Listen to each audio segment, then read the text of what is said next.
Hey sports fans, Coach Nick here, and welcome to B-Ball Breakdown. Today, I'm excited to bring on my buddy Brian Hirschman, who is the owner of IndyHoops.com and Top Gun Basketball Academy. Brian, I'm really glad you come on the show today to talk a little bit about what you're doing down in the San Diego area or in Southern California with basketball and with youth, and fill us in what's going on down there and how what's exciting to talk about. Indy Hoops is a national directory of club and travel basketball teams, or AAU. There was nothing like that before. It was about organizing it all in the same place. And the Indy World Championship was something that we did.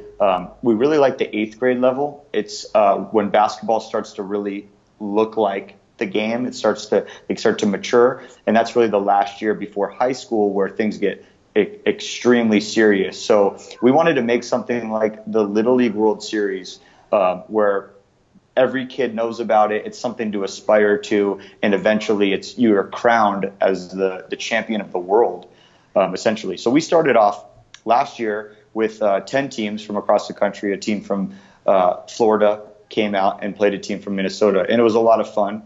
And this year we've got a really big things planned for it. So I'm excited to share the changes in the second iteration. Wow. So basically what you're doing is you're bringing all these teams. Are they from across the country, or where are you getting the teams from? Yeah, so we do the rankings. We're really well known for club power rankings. We don't rank players. I don't think we ever will. Especially, I don't believe in the rankings, even 8th grade below. I think the rankings, as you know, Nick, it's hard to project at that age. I mean, you kind of can, but a lot of things have to happen. So, but we think that the club rankings is fun because, well, is it about the ranking? No, but we want to bring this back to, and one of I always listen to the common complaints about AAU. It's all individual. There's no coaching.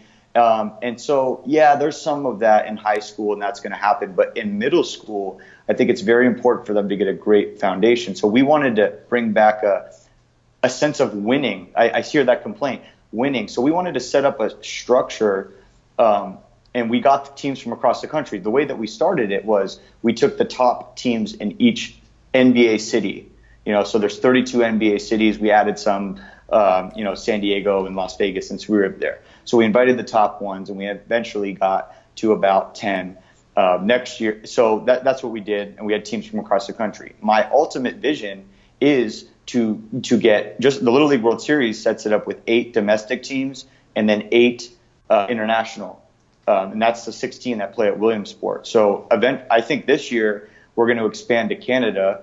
Eventually, I think it would be cool for everyone to converge like the Little League World Series, put it on TV. And I think that one thing that most people don't realize is how exciting 8th grade basketball is. Mm-hmm. Every single time someone sees it, they're like, I thought that kid looks like he's in college. That kid looks like in high school. Some of these kids some are older, but we had this kid named Dudley Blackwell. He's from Florida. He's about 6'5", and he was unbelievably athletic, skilled. He tried to dunk on 2 guys in the championship. Eventually was invited to USA Basketball. Now people were like, everyone assumed that he was older.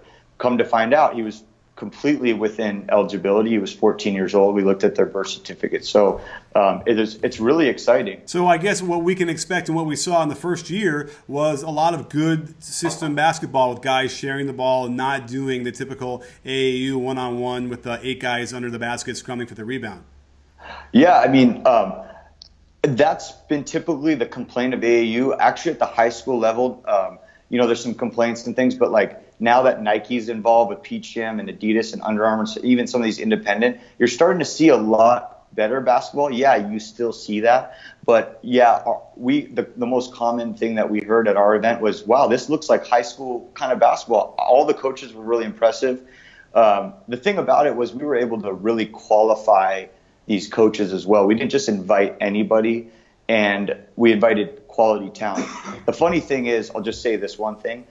The problem a lot with youth basketball is that the 8th graders that are really, really good now, and they think that they're the top ones and elite, are usually a lot of times don't really pan out anyway. It's really the kids that are still developing and still moving a little bit awkward sometimes. So, to the point of that, the play was really, really good. I think it's only going to get better, and I think there just needs to be a system where winning is encouraged. I know that high school is about showcasing because it's about scholarships, but 8th grade it's not about scholarships. It's about the experience and still building. I like the development aspect, and that's why I like the 5th to 8th grade, because you can really create habits. By the time you're in high school, the way that you shoot is kind of the way that you shoot, and people don't want to touch it. But in 7th grade, 6th grade, you've got a huge opportunity, 8th grade still, to really set them up for the rest of their career. Well, that's great to hear. I'm excited to see more of what you have in store for us. I'm going to break down some plays after this, too, so everyone else can get a handle on what we're talking about, because it's good basketball. There are recognizable sets. Guys are also getting their individual plays when they want them, and they can ISO, shooting from deep. Really great stuff. And I think the notion of the World Series of club basketball at the 8th grade level is a really great way to describe it. And we need that. There's no question that we should have something that is more unifying and gets more attention at that level, without question.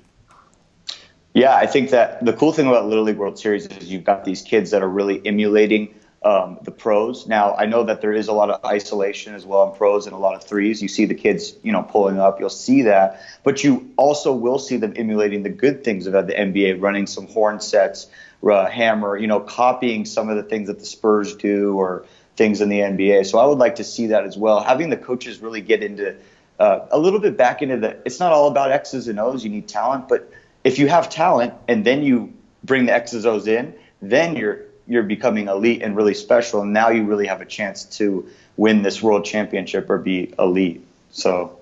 Absolutely. Well, thanks for coming on the show, Brian, to break some stuff down for us and explain what's going on. Looking forward to it. And if you want any more information, sports fans, in the description below, you'll find the links there. And we can check everything out there. Well, thanks for joining us, Brian. And don't forget, sports fans, at BBallBreakdown, we're not a channel, we're a conversation. You in? Are you in, Brian? Absolutely in. I'm excited, Nick. Thank you. Thanks for having me.